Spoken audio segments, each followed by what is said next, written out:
মাঝে মাঝে বিভিন্ন জায়গায় ভিক্ষুকের দেখা হয়, রাস্তায় কাঁধে লাঠি টোকায় টোকায় নিয়ে হাঁটে, চোখ নাই, চোখে দেখে না। সারাটা দিন বাজারে ঘুরি আর ভিক্ষা চায়।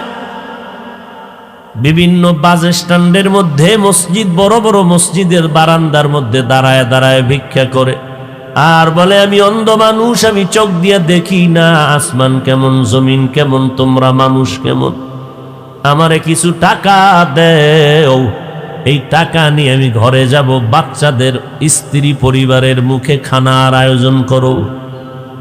তোমাদের টাকা নিয়ে খানার আয়োজন করে যখন আমি ঘরে যাই, আমার দুটো বাচ্চা দরজা খোলার পরে আমার আওয়াজ পাইয়া দুইটা বাচ্চা আমার গলা জড়াইয়া ডাক দিয়া কা, আব্বু মজা দাও, মজা দাও।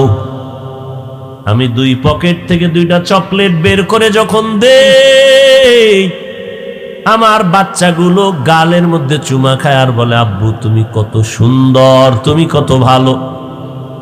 আমি চোখের পানি ছেড়ে কান্দি, ও দয়ার মালিক, আমার বাচ্চাগুলো বলে আমি অনেক সুন্দর, কিন্তু আমার কপাল বড় খারাপ, আমি আজও পর্যন্ত দেখতে পারি না বাচ্চাগুলো আমার কেমন সুন্দর। তুমি আমারে অন্ধ বানাইছো, আল্লাহ তো তোমাকে অন্ধ বানাইতে পারতো। এরে নিব খারাপ। আজকে সারাটা রাত যারা মোবাইলের দিয়ে তাকাইয়া তাকাইয়া গুনাহ করে করে করে করে রাত কাটাও, মুহাম্মদের উম্মত না হইলে তুই রাতের মধ্যে দেখতি, ফজরের পরে তুই অন্ধ হয়ে গেছো। আমার মাওলা রাতের মধ্যে তোরে গজবে ধ্বংস করত, কেন করে না? তুই মুহাম্মদের উম্মত হয়ে বেঁচে গেছো। তবে পরকালের জুতার বাড়ি রেডি আছে, তওবা যদি না করো, লজ্জা না থাকলেই তো করতে পারো যে একবারও যদি চিন্তা করতি, যেই চোখ দিয়া বেগানার দিকে তাকাই, যেই চক্ষু দিয়া আমি গুনার কাজ করি, যেই চক্ষু দিয়া আমি নর্তকীর চেহারা দেখি, আল্লাহ যদি আমারে অন্ধ বানাইতেন আমি কেমনে দেখতাম?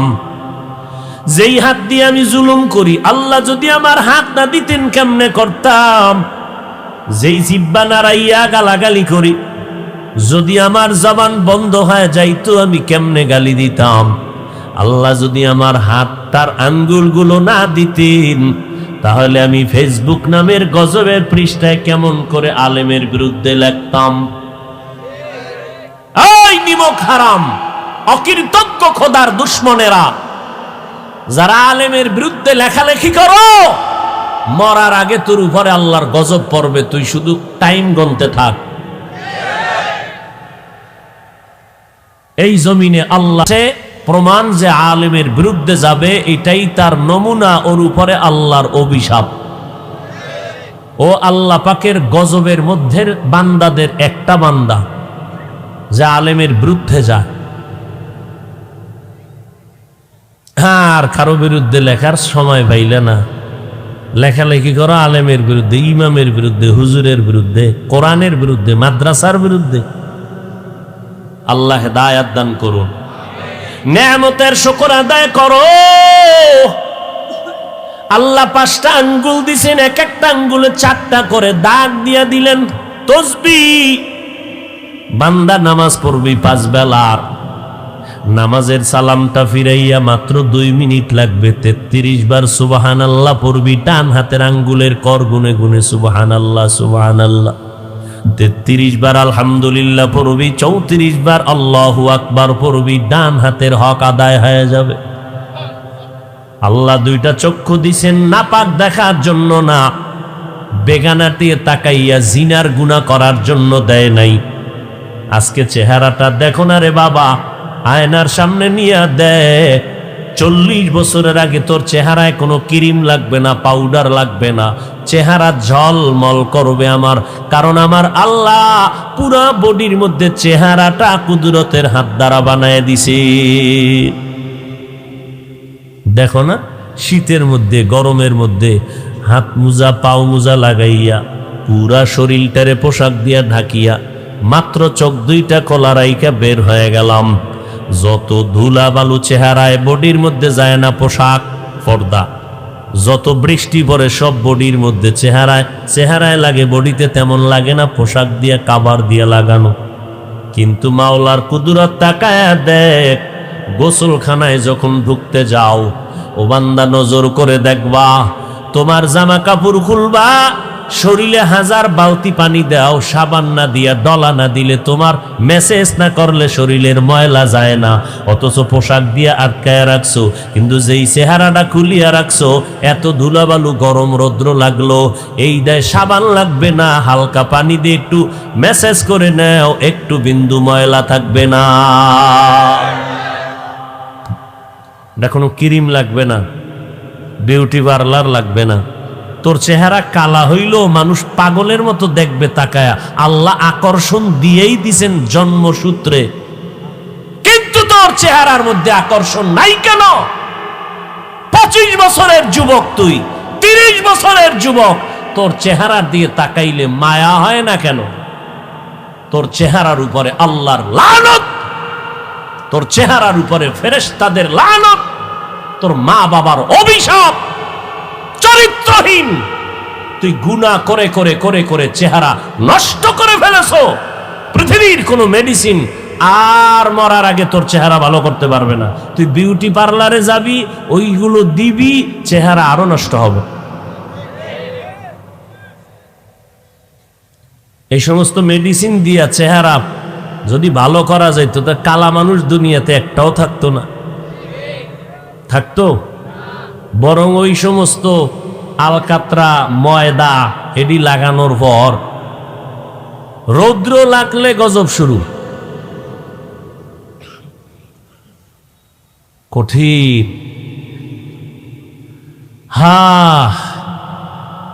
এই জন্য আল্লাহ বলে, মানুষ বড় নিমক হারাম। ইন্নাল ইনসান লিরাব্বিহি লাকানুদ, ইনসান বড় নিমক হারাম। আল্লাহটা খায়, আল্লাহরে গালি দেয়, আল্লাহর বিরুদ্ধে যায়। আল্লাহ তাআলা বলেন, নেয়ামত পেয়েছো, শুকর আদায় করো। আল্লাহ তাআলা যাকে যেই নেয়ামত দান করেছেন, শুকর আদায় করো। এই জমিনের মধ্যে আমি নবীর উম্মত হতে পেরে বড় ধন্য, আলহামদুলিল্লাহ। আলহামদুলিল্লাহ মানে সব গুণগান আল্লাহর। আল্লাহ আমারে রিজিক দেয়, বড় নেয়ামত। পানি দিছেন আমার আল্লাহ, বড় নেয়ামত। বাতাস দিছেন আল্লাহ, বড় নেয়ামত। সূর্যের আলো দান করেছেন, নেয়ামত। রাতের অন্ধকার দিয়েছেন, নেয়ামত। কারণ সারাটা দিন যদি কেউ 12 ঘন্টা ঘুমায়, রাতের 1 ঘন্টা ঘুমের বরকত আর হবে না। وَجَعَلْنَا اللَّيْلَ لِبَاسًا وَجَعَلْنَا النَّهَارَ مَعَاشًا। কথা বুঝেননি কিছু? সারাদিন ঘুমাবেন, রাতের 1 ঘন্টা ঘুমের বরকত হবে না। রাতের ঘুম আমার রসুল বলেছেন, তো বলেছেন, ওই বিজ্ঞানীরা এখন এটি রিসার্চ করে করে সমর্থন দিচ্ছে যে রসুল যা বলেছেন সব উম্মতের কল্যাণ। রাতের ঘুম গোটা দুনিয়ার মানুষের শরীরের জন্য মহা ঔষধ। আমরা ঘুম নষ্ট করি বা ঘুমাইতে পারি না, দিনের খেদমতের এক অজুহাত। তোমরা যারা রাত্রে ঘুমাও না, কি করো? তোমার ঘুম কেন নষ্ট করেছো বলো? তোমার চেহারা, তোমার বডি কেন নষ্ট হয়ে যাইতেছে বলো? তোমার চোখের পাওয়ার নষ্ট, কানের পার্স নষ্ট, কানে শুনো না। আম্মা জান যদি বলে তাড়াতাড়ি খানা খাও, সন্তান বলে আর গোসল করবো না, করে ফেলছি। কিরে বললাম কি, শুনলি কি? কয় কানের পার্স নষ্ট। কয় কেন? কয় গজবের মোবাইল। চোখের পাওয়ার নষ্ট, ব্রেন নষ্ট, হার্ট দুর্বল হয়ে গেছে, মাথা গরম, আবার কিছু নিমক হারাম, আল্লাহর দুশ্মন। এই মোবাইলের পেছনে ঘুরতে ঘুরতে ঘুরতে ঘুরতে অর্ধ উলঙ্গ হইয়া রাস্তায় পাগলের মতো ঘুরেও মানুষের কাতারেই নাই। ওখান মাও চেনে না, বাপ চিনে না, ভাই চেনে না, বোন চেনে না, কিচ্ছু চিনে না, পাগল। রাস্তায় ঘুরে অর্ধেক উলঙ্গ। কেন? মোবাইল ওরে পাগল বানায় দিছে। ফ্রি গেমস খেইলা ও পাগল হয়ে গেছে, তার সেরা। রাস্তায় ঘুরতেছে, চলাফেরার অঙ্গি ভঙ্গি হঠাৎ করে ভালো মানুষটা প্রতিবন্ধীর মতো হয়ে গেছে এই মোবাইলের কারণে।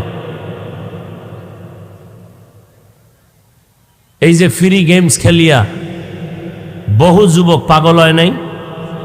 এই যুবক, আমি তো জানি না, শুনছি, তোরা সাক্ষী দে, হইছে? এবার তুই কবে হবি একটু টাইমটা গণনা কর। হাসো কেন? হাসো কেন? হাসির কথা বলছি? তোর কপালেই পাগলামি আছে, যেহেতু তুই ওইটারে জীবনের আপন বানায় নিস। তোর লেখাপড়া আপন না, তোর মোবাইল আপন। তোর আব্বা আম্মা আপন না, তোর মোবাইল আপন। যেই মোবাইলের মায়ায় পইরা তুই মাকে ছাইরা দিতে রাজি, বাপকে ছাড়তে রাজি, লেখাপড়া ছাড়তে রাজি, গোপনে গোপনে মা বাবার টাকা চুরি করো। তুই মোবাইল চালাবি এই জন্য, তুই চোর, তুই চরিত্রহীন। তোর মা বাবার জন্য তুই অভিশাপ। তোর কারণে তোর মা বাবার চোখের পানি শেষ হয় না, তোর কারণে তোর বাবার সংসারে বরকত নাই, তোমার কারণে তোমার মা আর আরামে ঘুমাইতে পারে না, বহু সন্তানের কারণে বহু মা বাপ জেলখানায়। এই কুলাঙ্গার সন্তান জন্ম দিয়ে কি লাভ হবে বলো? আর এই কুলাঙ্গারের আব্বা আম্মা হইয়া কি লাভ হবে বলো? গোটা দুনিয়ার মানুষ আল্লাহর বড় নেয়ামত, উম্মতের জন্য একজন নবী পাওয়া বড় নেয়ামত, মা বাবার জন্য একটা নেককার সন্তান পাওয়া বড় নেয়ামত, একজন পুরুষের জন্য নেককারিনী স্ত্রী পাওয়া নেয়ামত, পর্দাওয়ালা নারীর জন্য একজন কোরআনওয়ালা স্বামী পাওয়া বড় নেয়ামত, সন্তানের জন্য নামাজি মা বাবা পাওয়া বড় নেয়ামত, এলাকার মুসল্লিদের জন্য ভালো একজন ইমাম পাওয়া বড় নেয়ামত, ভালো একজন প্রতিনিধি পাওয়া বড় নেয়ামত। নেয়ামতের শুকর আদায় করো। শুকর আদায় মানি যেইভাবে যেখানে যা করা প্রয়োজন সামাজিকভাবে ওইভাবে তা করো, উল্টা পাল্টা না, ন্যায়ভাবে করো বা অন্যায়ভাবে না। আমার আল্লাহর নেয়ামতের শুকর আদায় করো রে বান্দা। আলহামদুলিল্লাহ বলবা, তোমার এটা সাময়িক শুকর আদায়, কিন্তু আমার আল্লাহর ইবাদতের জন্য নিজেকে কোরবান করে দাও, এটাই হবে তোমার শুকর। আম্মা জান আয়েশা বলেন, আমার নবীর কোনো গুনাহ নাই, যেই নবীর ঘাম থেকে মিশকের ঘ্রাণ আমি আয়েশা বোতলের মধ্যে ভরে ভরে নবীর ঘাম মোবারক রাখতাম, আর বড় বড় অনুষ্ঠানে নবীর ঘাম মোবারক আতর হিসাবে ব্যবহার করতাম। মেশকের মতো ঘেরান আমার নবীর ঘাম থেকে। আম্মা জান আয়েশা বলেন, আমি 6 বছরে আমার সাথে নবীর বিবাহ হয়ে গেল। 9 বছরের সময় আমি নবীর ঘরে আসলাম। 18 বছরের সময় নবী আমাকে ছেড়ে দুনিয়া থেকে বিদায় হয়ে গেলে আমি মাত্র নবীর ঘরে সময় কাটাইলাম 9 বছর। আমি আয়েশার বয়স টোটাল 18, নবীজির সাথে বিয়া হয়ে গেল 6 বছর সময়। আর এই বিয়াটা আমার আব্বা আবু বকর করায় নাই, আমার সাথে নবীর বিবাহের পয়গাম দিছেন আমার আল্লাহ। আয়েশার সাথে রসুলের বিয়ার পয়গাম কে দিয়েছেন? আরো জোরে বলেন। সেই আয়েশা 9 বছর মাত্র গড় করলেন রসুলের, যেই বয়সে এখন মেয়েরা বিয়াও হয় না। টোটাল বয়স মাত্র 18। আম্মা জান আয়েশা বলেন, এই 18 বছরে রসুল গেলেন আর আমি 9 বছর নবীর ঘরে থাকলাম।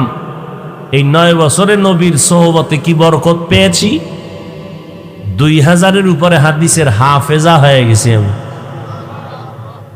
কয় হাজার? আপনার আম্মা জানের কি খবর? খাম গা আম্মা জান তো বিড়ি টানে, আপডেট হয়ে গেছে, পুরুষে টানে এরা টানবো না, সমান সমান চলতেছে। আর আপনাদের এই অঞ্চলে আসলে তো শুধু ইয়াবার আওয়াজ, কি ঠিক বুঝলেন না? বুঝলো ঠিক। আহা, নিজেও ধ্বংস, পরিবার ধ্বংস, সমাজ ধ্বংস, রাষ্ট্র ধ্বংস, কামাই রুজি হারাম, মাইয়া ভোলার রক্ত ছিল পাক, এই হারাম টাকা খাওয়াইয়া বানাইছে মাইয়া ভোলার রক্ত দিয়েও হারাম। এই মা বাবাকে কোনোদিন এই সন্তান কোনোদিন 1 মিনিটের জন্য মা বাবার সেবা করবে না, যেই মা বাবা সন্তানের হারাম খাওয়াইয়া রক্ত নাপাক করে। ওই মা বাবা ওই সন্তানের কোনোদিন খেদমত পাবে না। এত সোজা শান্তির জীবন। এক বেচারা শুনছি ঘটনা একজনের কাছে, কথা একটা শুনছি আর কি।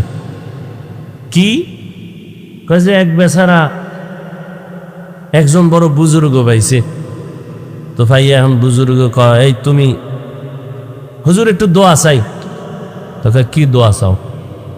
আমি শান্তির জীবনে যেন থাকতে পারি। আচ্ছা তুমি কার মতো শান্তিতে থাকবা এই লোকটারে আগে বলো, কার মতো, তার চেহারাটা আমাকে বলতে হবে।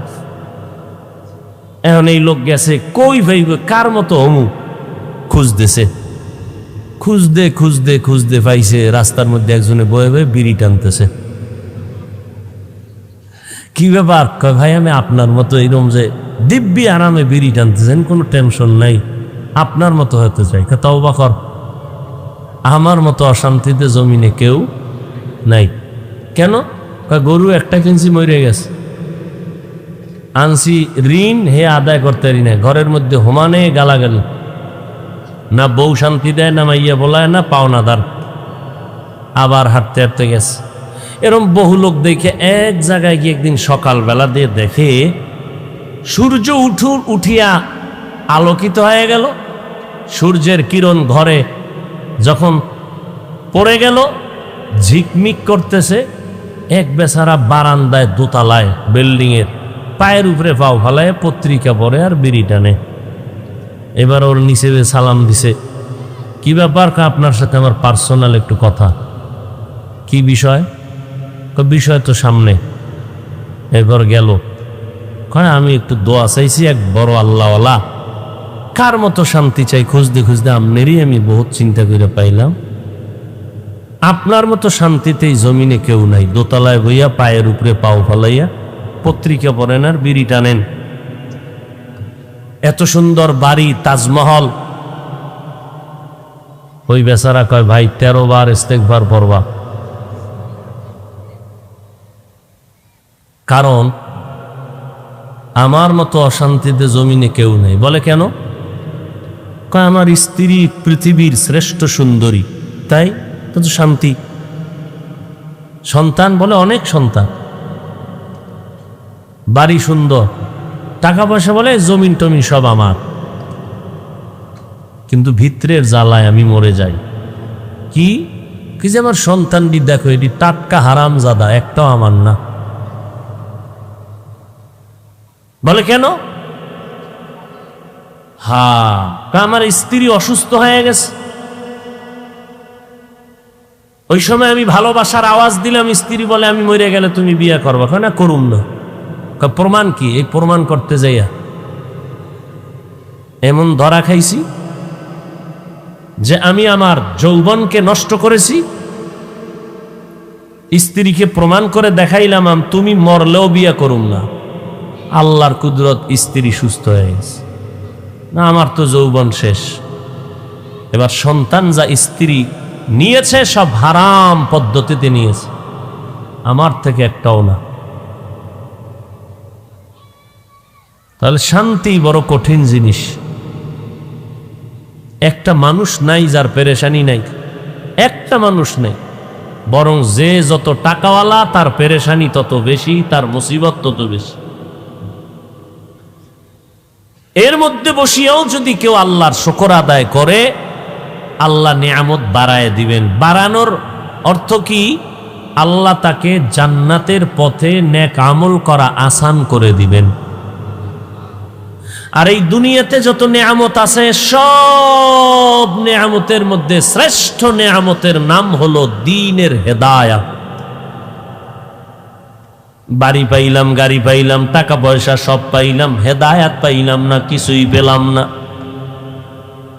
আর আমার বাড়ি নাই, গাড়ি নাই, টাকা নাই, পয়সা নাই, আমি দ্বীনের পথে চলতেছি, নামাজ পড়ি, পর্দা করি, হালাল খাই, আলু ভর্তা দিয়া, মরিচ ভর্তা দিয়া খানা খাই, স্ত্রীকে নিয়ে থাকি, আমার ঘরে কোনো টেনশন নাই, আমার স্ত্রী নুন ভাত খাইয়াও শুকর আদায় করে, নামাজ পড়ে।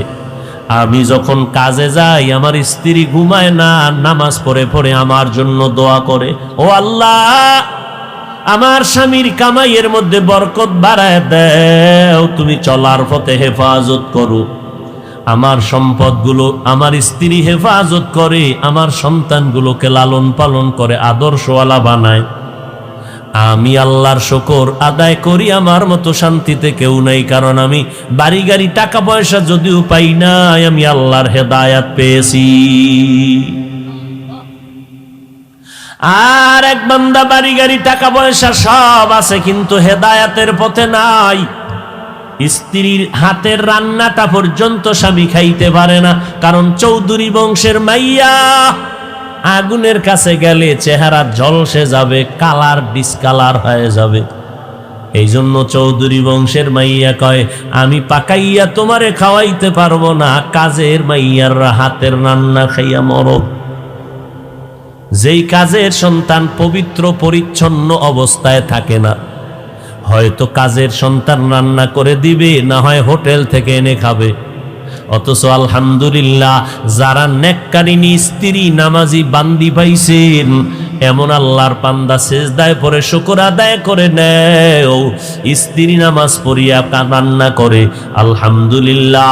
এমন আল্লাহর বান্দিরা আছে ঘরের মধ্যে, যারা 5 বেলার নামাজ পড়ে বেপর্দায় চলে না।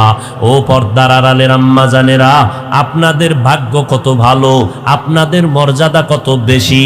আল্লাহর নবী আপনাদের মর্যাদা বাড়ায় দিয়েছেন, কারণ আপনারা নবীদের মা, আপনারা সাহাবায়ে কেরামের মা, আপনারা আউলিয়ায়ে কেরামের মা, আপনারা বড় বড় আদর্শওয়ালা সন্তানের মা। এরে আম্মা জান, আল্লাহ আপনাদেরকে এত সম্মান দান করেছেন। আপনারা খাদিজা রাদিয়াল্লাহু আনহার মতো নারী, ফাতেমা রাদিয়াল্লাহু আনহার মতো নারী, আয়েশা রাদিয়াল্লাহু আনহার মতো নারী। এরে আম্মা জান, যারা নামাজি বান্দি এখনো এই জমিনে এখনো আছে, এখনো যে ঘরের মধ্যে 24 ঘন্টা থাকে, মাথার ওড়নাটা কখনো ফালায় না, এবং যতবার রান্না করে বিনা অজুতে রান্না করে না। এইরকম হাজারে একটা বউ যদি কেউ পায়, সে বিনা হিসাবে জান্নাতে যাবে, বিনা হিসাবে যাবে। তবে এক হাতে তালি বাজে না, বিনা বাতাসে পানি লড়ে না। ঠিক স্বামী আর স্ত্রী একজন একদিক আর একজন আর একদিক হলে হবে না, দোনোজনার মন একদিক হলে ওই বাগানে জান্নাতের ফুল ফুটবে, না হয় হবে না। স্বামী বেচারা বয়ান শুনিয়া দিলটা নরম, সন্তানটারে চায় নামাজি বানাবে, কোরআন পড়ানেওয়ালা বানাবে। স্ত্রী যদি না চায় হবে না, আবার স্ত্রী চায়, স্বামী যদি না চায় হবে না। এই জন্য মনের মানুষ পাওয়া বড় কঠিন। আল্লাহ আইন করে দিছেন, হুন্না লিবাসুল লাকুম ওয়া আনতুম লিবাসুল লাহুন্না। স্ত্রী স্বামীর ইমানের পোশাক, স্বামী স্ত্রীর ইমানের পোশাক। এরে নবীর উম্মতের দল, নবীজি বলেছেন, যেই নারীরা ঘরের মধ্যে মাথার ওড়না রাখে না, কেউ দেখুক আর না দেখুক, ওই ঘরে রিজিকের বরকত থাকে না। আর যার বরকত লাগে না, তার থাকা না থাকা কি? হাজার না লাখে একজন হেদায়াত পাওয়ারও বড় মুসিবত। পাবে না বিদায় আমাদের বয়ান কি বন্ধ করে দেওয়া হবে? না, আশা আমাদের বড়, একজন যদি হেদায়াত পায় এর বরকতে আমাদের জিন্দেগির সফলতা ফিরে আসবে। এরে আল্লাহর বান্দা, ও মা বোনেরা, ও যুবকেরা, ও বৃদ্ধ বাবাজিরা, আল্লাহর নেয়ামতের শুকর আদায় করে নাও, আল্লাহর হুকুম মতো জীবন চালাও। আল্লাহ তাআলা তোমাকে আরো নেয়ামত বাড়ায় দিবেন। তুমি মরিয়া গেল অমর হইয়া থাকবা, মানুষের মুখে মুখে শুধু দোয়া চলবে, লোকটা বড় ভালো ছিল, লোকটা বড় ভালো ছিল, এটাই দোয়া। কেউ মুখের থেকে ভালাবে না। আর কেউ মরলে কয়েকটা ঝামেলা গেল, এটাও একটা বড় দোয়া। আল্লাহর দেওয়া নেয়ামত,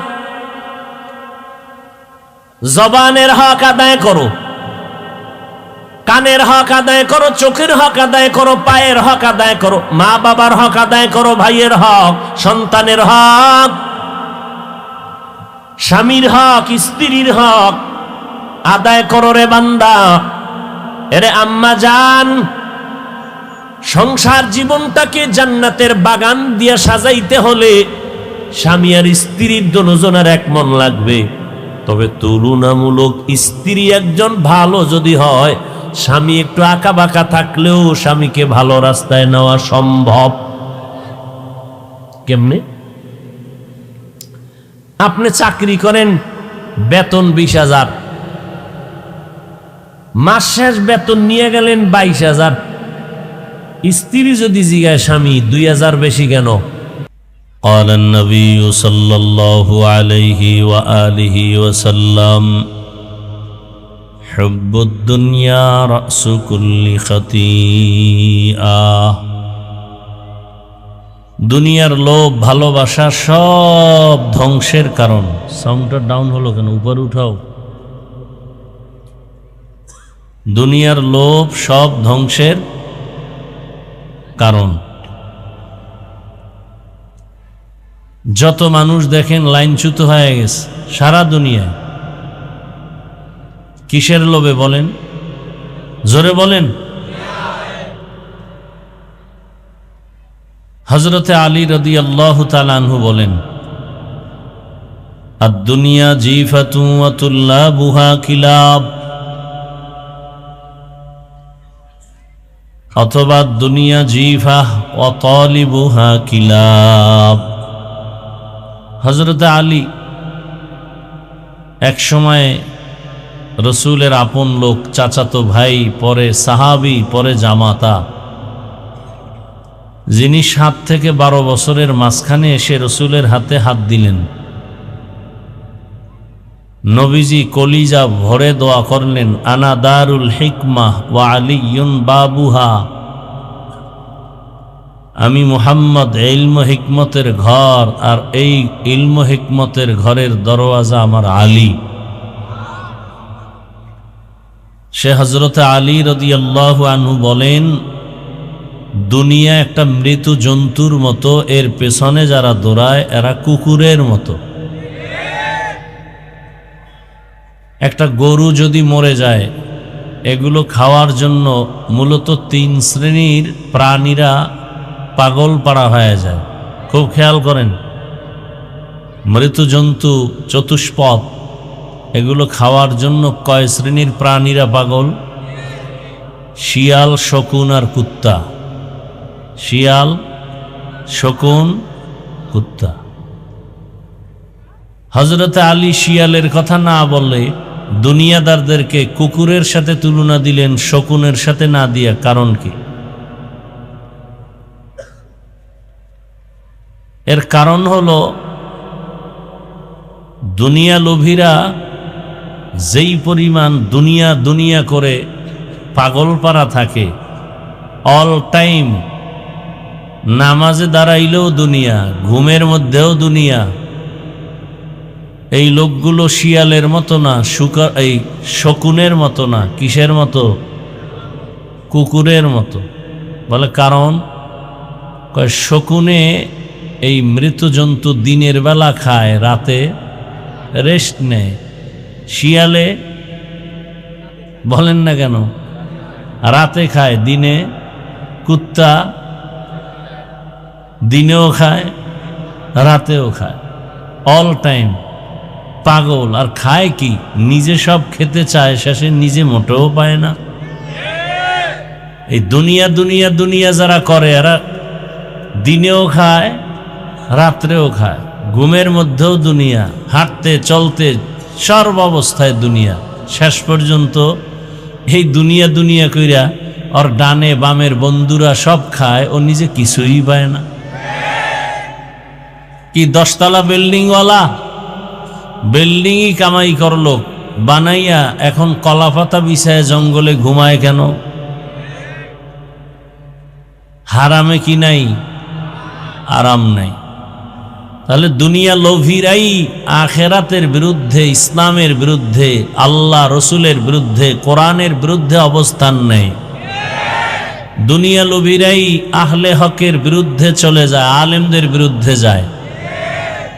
আবার আলেমরাও যে যদি লোভে পড়ে যায়, তারাও উল্টাপাল্টা হয়ে যাবে। এই লোভ 3 প্রকার। দুনিয়ার লোভ কত প্রকার? হুব্বে যা, হুব্বে মাল, হুব্বে নিসওয়ান। সম্মানের, চেয়ারের লোভ, ক্ষমতার লোভ। আর একটা হলো টাকা পয়সার লোভ, আর একটা হলো যৌবনের লোভ। ফেরাউন ফকির থেকে ধনী, ক্ষমতার চেয়ারে বসে বলল, আমি নিজেই তো খোদা। শুধু খোদা না, আনা রব্বুকুমুল আ'লা, আমি সব থেকে বড় খোদা। কিসের লোভ? কিসের লোভ? ক্ষমতার লোভ। ক্ষমতার লোভ। ক্ষমতার লোভে পড়ে নমরুদ ইব্রাহিম নবীর সাথে কি না বেয়াদবি করলো, ফেরাউন মুসা নবীর সাথে বেয়াদবি। এরকম সবাই। কারুন লোভে পড়ে মুসা নবীর সাথে বেয়াদবি করলো। কিসের লোভ জানা থাকলে বলেন তো? টাকার লোভ। কারুনের কিসের লোভ? টাকার লোভ। জাকাত দেয় না। আমাদের দেশে 3 লাইনের লোভী আছে না নাই? ক্ষমতার লোভে ইমামের উপরে হামলা, ক্ষমতার লোভে আলেমদের বিরুদ্ধে কথা। কি বলে? হুজুরেরা আবার কেন রাজনীতি করে? মক্কার কাফের মুশরিকরা বলতো, মোহাম্মদ যদি নবী হয় তো বাজারে যায় কেন? নবীরা বাজারে যাবে না। কোরআন হাদিসে যা আছে, আল্লাহ যা করতে বলেছেন, আল্লাহর হুকুম অনুযায়ী করলেই সেটা ইবাদত, এবং সেটা করবে, এতে কোনো বাধা নেই। তো ক্ষমতার লোভে পড়ে বহু মানুষ নিজেকে ধ্বংস করে ফেলেছে। আবার কেউ টাকার লোভে সত্যকে মিথ্যা, মিথ্যাকে সত্য, হালালকে হারাম, হারামকে হালাল, শুধু টাকার লোভে পড়ে ভালো ভালো জিনিসকে 2 নাম্বার করে মিথ্যার আশ্রয় নিয়ে এরপরে বিক্রি করে। টাকার লোভ। কি? বিক্রি করা মাল ফেরত নেওয়া হয় না, এই কথা যারা দোকানে লেখে, কিসের লোভ? কথা বলেন না কেন? টাকার লোভ। টাকার লোভে পড়ে একটা চায়ের দোকানওয়ালা চায়ের দোকান দেয় সুদের টাকায়। কিসের লোভ? টাকা। সুদের টাকায় ব্যবসা, ফ্যাক্টরি। আবার আপনারা এদেরকে নিয়ে মাথায় তুলে ঢুকাইছেন এমন জায়গায়, পৃথিবীতে মসজিদ থেকে দামি কোনো জায়গা আছে? আছে? সেই জায়গার সদস্য একটা সুদখোর হলো কেন? মসজিদের কমিটির মধ্যে সুদখোর আসলো কেন?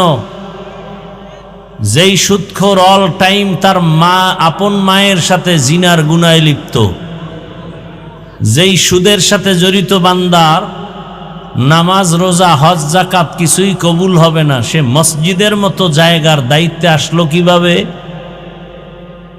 এই জনগণের কারণে। জনগণ টাকার লোভে পড়ছে, আর এদেরকে টাকার লোভ দেখাইয়া তারা আবার ক্ষমতার লোভ, পরে ক্ষমতা অপব্যবহার করে। কেমন লোভে পড়ছেন আপনারা? অপেক্ষায় আছেন আসবে কবে সে ভোটের আগের রাত, টাকায় সব বিক্রি হয়ে যাবেন পশুর দামে। পশুর দামে বিক্রি হলেও তো ভালো। বাজারে একটা ভালো মানের মুরগি কিনলে 800 থেকে 1000 টাকার প্রয়োজন। ভালো মানের একটা ছাগল কিনলে ফতুল্লায় 15 থেকে 20,000 টাকার প্রয়োজন। একটা গরু কিনলে কত? 1 লাখ। আর সোনার বাংলার আশরাফুল মখলুক আপনারা ভোটের আগের রাতে বিক্রি হবেন বাজার দরে 500 টাকায়। তার মানে আপনার দামটা ছাগলের সমানও নাই।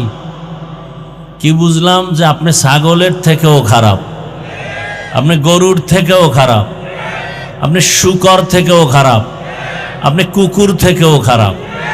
আপনি মানুষ না অমানুষ। আপনি কি অমানুষ?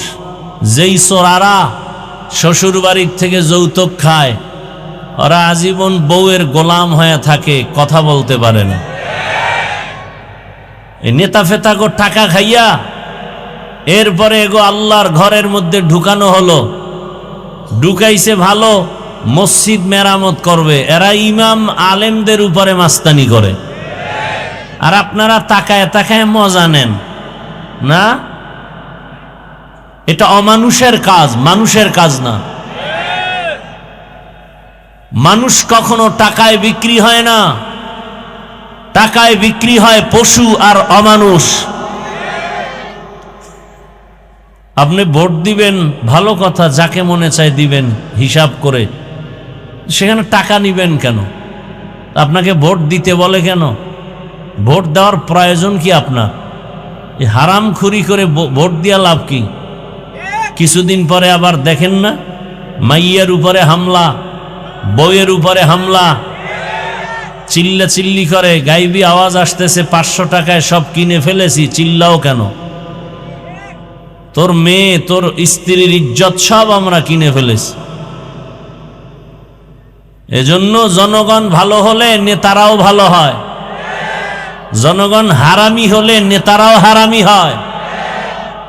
জনগণ আগে হারাম পচা পায়খানা খাইয়া নেতাদেরকে শিখায় তোমরাও আবার আমগো জায়গায় বসে আমাদেরটা খাইও।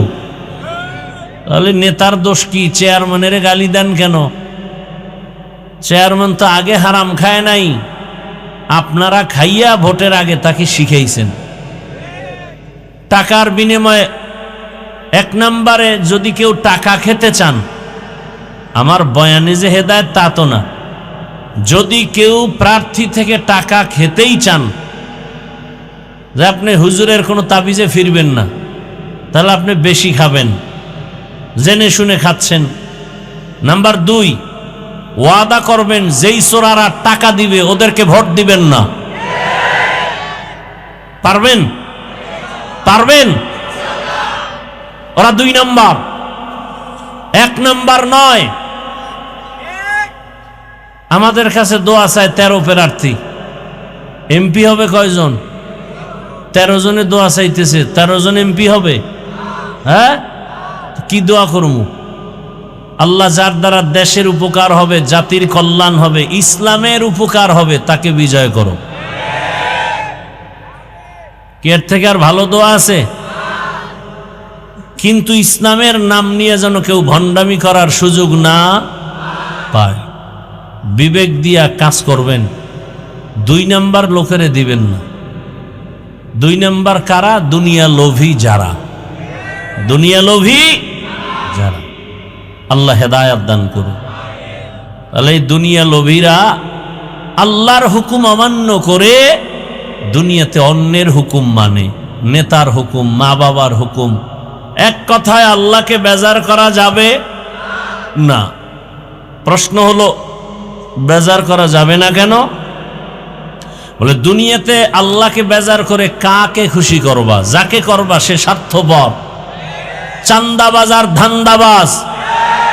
একমাত্র নিঃস্বার্থ আমাদেরকে ভালোবাসেন আমার আল্লাহ। আমার আল্লাহ আমাদেরকে যা দিয়েছেন দুনিয়াতে কেউ দেয় নাই। দুনিয়া দেয় দেয় দেয় বলেও দেয় না।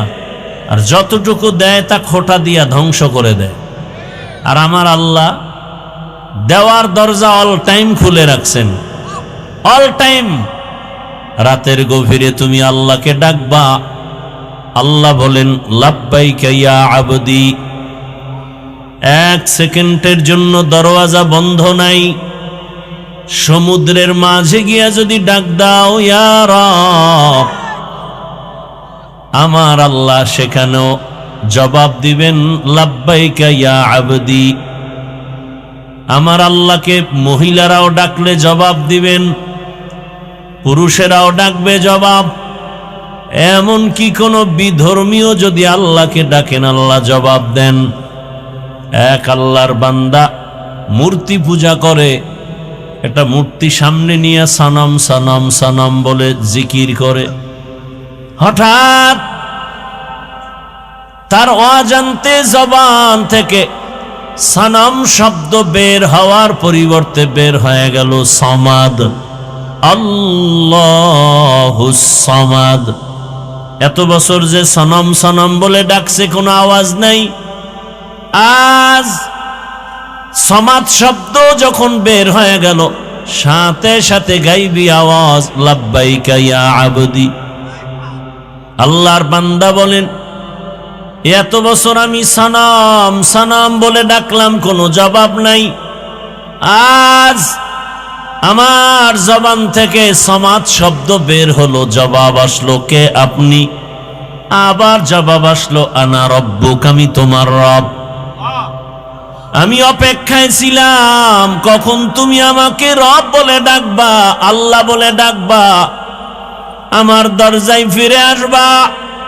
কারণ তোমাকে কথা বলার শক্তি তোমার মা বাবা কেউ দেয় নাই, আমি আল্লাহ তোমাকে কথা বলার শক্তি দিলাম। দুনিয়াতে আমি আল্লাহ তোমাকে যখন পাঠিয়েছি তুমি দাঁড়াইতেও পারো না, কথা বলতেও পারো না। তুমি দুনিয়াতে আসার পরে তোমার একটাই পুঁজি কান্নার আওয়াজ, আর তোমার কান্নার আওয়াজ দিয়ে কখন কি তোমার প্রয়োজন, এই প্রয়োজনটা তোমার বাবাও বুঝে না, একমাত্র তোমার মা বুঝে বুঝে সব আয়োজন করেছে। তুমি কান্না করেছো, বুঝাইতে চেয়েছো তোমার বড় ক্ষুধা লাগছে, মা তোমার কান্নার ভাষা বুঝে খানার আয়োজন করেছেন। তুমি কান্না করেছো, মা সারা বাবা পর্যন্ত বুঝে নাই। বাবায় বলে বাচ্চা কাঁদে কেন, খানা দেও। মা বলে 5 মিনিট আগে খানা দিয়েছি, আবার কেন খানা দিব। বাবায় বলে তো কান্না করে কেন। মা বলে এই কান্নাটা তার ঘুমের আগের কান্না, খানার কান্না না। ঘুম যাবে বিদায় বাচ্চা এখন কান্না করে। আল্লাহ বলেন আমি আল্লাহ তোরে দুনিয়াতে পাঠানোর পর একটা মা বাবাও কোনোদিন আমাকে বলে নাই কথা বলার শক্তি দাও। কোনোদিন তোর মা বাবা বলে নাই আমার সন্তানের দাঁত নাই, দাঁত দাও। হাঁটতে পারে না, হাঁটার শক্তি দাও। যখন যেটার প্রয়োজন আমি আল্লাহ চাওয়ার আগে সব ব্যবস্থা করে দিয়েছি। আমি আল্লাহ পাক সব কিছুর আয়োজন করেছি। তোরে হাঁটার শক্তি দিলাম, কথা বলার শক্তি দিলাম, দেখার শক্তি দিলাম। এখন তুই কচি কণ্ঠে আব্বু বলে ডাক দাও, বাবার কলিজা ঠান্ডা হয়। কচি কণ্ঠে তুই আম্মুকে আম্মু বলে ডাক দাও, মায়ের কলিজা ঠান্ডা হয়। আমি আল্লাহ বাধা দেই নাই। তুই মাকে মা বলে ডাকবি, বাধা নাই। বাবাকে বাবা বলে ডাকবি, বাধা নাই। কিন্তু তোর মা বাবা সামান্যতম তোমার খানা দানা বস্ত্র বাসস্থানের ব্যবস্থা করেছে, আর আমি আল্লাহ যে তোরে জিব্বা নামের মেশিন দিয়া কথা বলার শক্তি দিলাম। আমি আল্লাহ অপেক্ষায় থাকি। মাকে ডাকো, বাবাকে ডাকো, মাঝে মাঝে আমি আল্লাহকে একবার আল্লাহ বলে ডাক দিবা। যদি একবার আল্লাহ বলে ডাক দেও, আমি আল্লাহ তোমার দিলের হালাত জানি, চাওয়ার আগেই সব ব্যবস্থা করে ফেলবো। আতিনা ফি দারে দুনিয়া না হাসান آتنا في دار عقبانا حسن يا غياث المستغيثين اهدنا لافتخارا بالعلوم والغنى ہر گوری دے نیکو تو تیار ہے جو نہ مانگے اس سے تو بیزار ہے আল্লাহ তাআলা বলেন আমাকে দুনিয়াতে যে তোকে কিছু দেয় সব স্বার্থপর তাকায় দেখ স্বার্থে আঘাত লাগার কারণে মা সন্তানকে মেরে ফেলেছে আবার সন্তান মায়ের গায়ে হাত তুলে স্বার্থের কারণে আর আমি আল্লাহ কেমন দয়ার মালিক আমি আল্লাহ পাক এত মায়ার দরজা দিয়ে আমি তোকে আদর করি আমি যদি সামান্যতম স্বার্থপর হইতাম আমার দেওয়া পানি আমার দেয়া সূর্যের আলো চাঁদের আলো আমার দেয়া জমিনের ফসল গাছের ফল নদীর মাছ খাও আবার আমার দেওয়া নেয়ামত ভোগ করিয়া আমার হুকুম মতো নামাজে যাও না ফজরে তোরে ডাক দিলাম আয় মসজিদে গিয়া হাজিরা দাও মসজিদের হাজিরায় তোমাকে পাওয়া যায় নাই আমি আল্লাহ বেজার না আবার তোমাকে জোহরের হাজিরায় ডাক দেওয়া হলো মুয়াজ্জিনের দ্বারা জোহরের হাজিরায় যাও নাই আমি আল্লাহ তোমাকে আবার আসরে ডাক দেওয়ার ব্যবস্থা করলাম আমি রাগ করি নাই যদি আসরও আসতে পারো ফজর জোহরের সব গুনাহ মাফ করে দিব বান্দা আসরও আসো নাই আমি আল্লাহ রাগ না করে আবার মাগরিবে ডাকার আয়োজন করলাম আসো নাই এশায় ডাকলাম সেখানেও হাজিরা দাও নাই মুয়াজ্জিনের মাধ্যমে ডাকার পর আলেম ওলামার ডাকার পরেও আসো নাই এবার আমি আল্লাহ কেমন দয়ার মালিক আমি আল্লাহ নিজে রেডি হয়ে গেলাম আমি নিজেই তোমাকে ডাকার জন্য হাজির হব আমি আল্লাহ নিজেই ডাকার জন্য রেডি অতিও গভীর হয় রজনী যখন নীরবে প্রভুর নাম জপিও তখন প্রভুর করুণা যদি পাইবারে চাও গভীর রাতে উঠে প্রভুর গুণগান গাও আল্লাহ তাআলা প্রতিদিন রাতের শেষ ভাগে ডাকতে আসেন প্রথম আসমানে এসে ডাকেন আলা মিন মুস্তাগফিরিন ফাগফির আলা কে গুনাহ করেছো পাহাড় পরিমাণ গুনাহ করেছো 20 30 40 50 বছরে আমি রব ডাকতে আসছি ক্ষমার দরজা খুলে ডাকতেছি হাতের গুনাহ চোখের গুনাহ জবানের গুনাহ অন্তরের গুনাহ একবার যদি বিনয়ের সাথে চোখের পানি ছেড়ে ডাক দিয়া বলো ইয়া রাব্বি গফিরলি ও রব আমাকে দয়া করে মাফ করে দেন আল্লাহ বলেন তোর গুনাহ করিয়া পাহাড় বানাইতে লাগছে 50 বছর আর আমি তোকে ক্ষমা করতে 1 সেকেন্ডেরও সময় লাগবে না আমি আল্লাহ পাক তোকে ক্ষমার জন্য ডাকতেছি ওঠ গভীর রজনীতে জমিনের সব নীরব গাছের পাখিরা ঘুমায় নদীর মাছ ঘুমায় সব প্রাণীরা ঘুমায় এই সময় আমি ডাকতেছি জবাব দাও ওযু বানায় যদি একবার সিজদায় গিয়া কান্না করো ক্ষমা চাও আমি আল্লাহ তোমার জীবনের সব গুনাহ ক্ষমা করব কারণ আমি চাই না কেউ জাহান্নামের দরজা দিয়া ঢুকবা কারণ আমি আল্লাহ জানি জাহান্নাম কত ভয়ঙ্কর আর তুমি বান্দা কতই দুর্বল ওয়া খুলিকাল ইনসানু যায়ীফা আমি মানুষ বড় দুর্বল করে সৃষ্টি করেছি আমি আল্লাহ চাই না আমার মোহাব্বতের বান্দা জাহান্নামে যাবে আমি আল্লাহর জন্য ক্ষমার দরজা খুলে বারবার ডাকতেছি আমি আল্লাহ যদি স্বার্থপর হইতাম যারা আমার দেয়া নিয়ামত ভোগ করি আমার হুকুম মানো না, নামাজ রোজা করো না, দাড়ি ওসার রাখো না, আমি আল্লাহ ঘুমের মধ্যে তোকে এমন ঘুম পাড়ায় দিতাম আর সজাগ হতে পারতি না।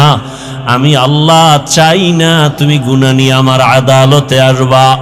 আমি আল্লাহ বারবার তওবার দরজা দিয়া ডাকি, বান্দা পেছনের গুনাহ থেকে ক্ষমা চাইয়া নতুন ভাবে তওবা করে ইবাদতের ময়দানে দাঁড়ায় যাও, আমলের ময়দানে আগায় যাও।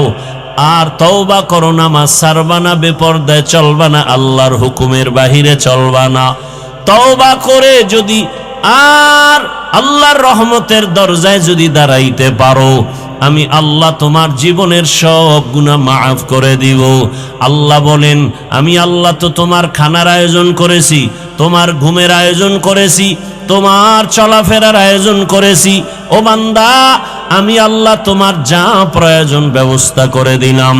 দুনিয়াতে চলার জন্য আলোর প্রয়োজন, সূর্য আর চাঁদ দিয়ে আলোর ব্যবস্থা করে দিলাম। দুনিয়াতে চলার জন্য তোমার খানার প্রয়োজন, আমি আল্লাহ মোহাব্বত করে ভালো খানার আয়োজন করে দিলাম।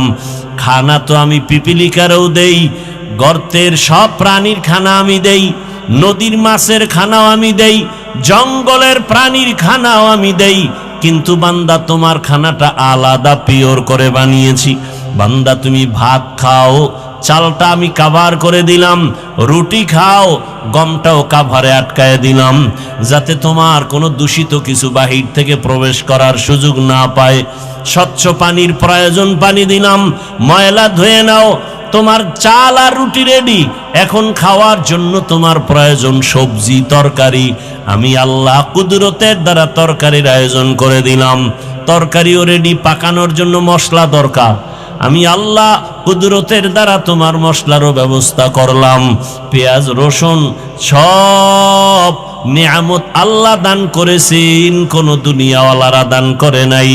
আল্লাহ বলেন, বান্দা তোমার শরীরকে তাজা রাখার জন্য সব ব্যবস্থা করলাম।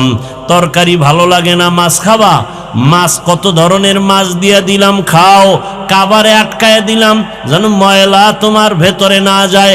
গোশত খাইবা, হাজারো ধরনের হালাল পন্থায় গোশতের আয়োজন করলাম।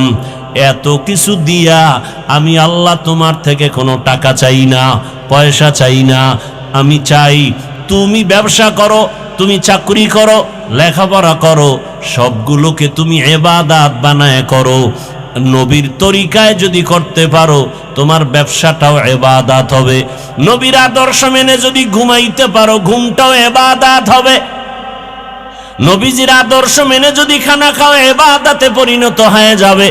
নবীজির আদর্শ মেনে তুমি চাকরি করো, ইবাদত হয়ে যাবে। আর আমি আল্লাহ ইবাদত করনেওয়ালাকে বিনা হিসাবে জান্নাত দিয়ে দিব। ইবাদত অনেকে মনে করে তসবিহ নাও, পাগড়ি লাগাও, মসজিদে গিয়া জিকির আজকার করো, তেলাওয়াত করো, নামাজ পড়ো, ইবাদত শেষ।